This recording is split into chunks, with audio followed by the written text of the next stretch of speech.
గృహము, విత్తమును, పితరులిచ్చిన స్వాస్థ్యం. సుబుద్ధి గల భార్య యెహోవా యొక్క గృహము, విత్తం. విత్తం అంటే ఫైనాన్స్, డబ్బులు. ఒక ఇల్లు కొనుక్కోవాలని డబ్బులు కావాలా? అది పితరులు ఇచ్చిన స్వాస్థ్యం. సాధారణంగా బిల్డింగ్లు కట్టుకోవడానికి తల్లిదండ్రులు ఇస్తుంటారు. అయితే ఇల్లు కట్టుకోవచ్చు, డబ్బు సంపాదించవచ్చు. తర్వాత మాట కాస్త ఇబ్బందికరమైంది. సుబుద్ధి గల భార్య, ఇది కొద్దిగా ఇబ్బందికరమైంది. మరి స్త్రీలు ఎక్కువ ఉన్నారు. సుబుద్ధి గల భర్త కూడా కష్టమే ఈ రోజుల్లో. గృహం కట్టుకున్నామంటే గృహంలో ఉండవలసిన వాళ్ళు ఖచ్చితంగా వెళుతున్నారు. భార్య, భర్త, పిల్లలు. మేము చాలా గృహాలు చూస్తుంటాం. భర్త ఎక్కడ ఉంటాడు, భార్య ఎక్కడ ఉంటాడు, పిల్లలు ఎక్కడ ఉంటారు. ఎవరెవరు కలిసి ఉండరు. కీర్తనకారుడు అంటే సులువు మన మాట చెప్పాలి. తన బోధులు బల చుట్టూ అది అలా ఉండాలండి.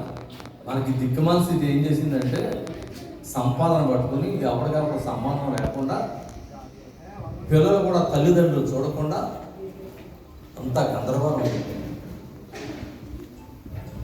చూడండి, ఇంకో మాట కూడా చదువుతామండి. 1 కొరింథీయులు 7వ అధ్యాయము 14వ వచనం. 1 కొరింథీయులు 7వ అధ్యాయం 14వ వచనం.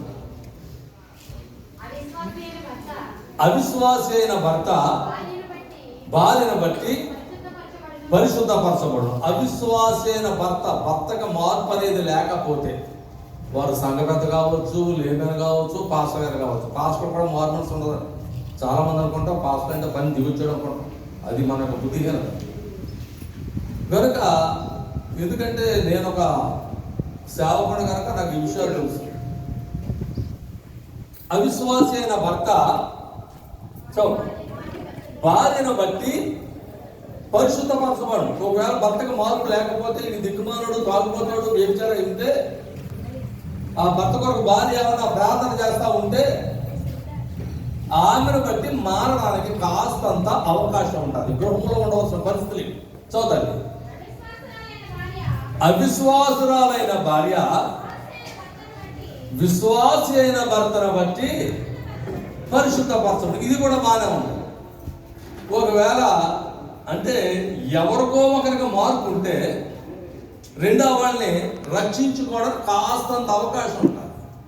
ఈ దిక్కుమాల వ్యక్తి ఏమైందంటే భార్య ఎలా పోతా, భర్త ఎలా పోతా, కళ్ళు చూడపోతారు.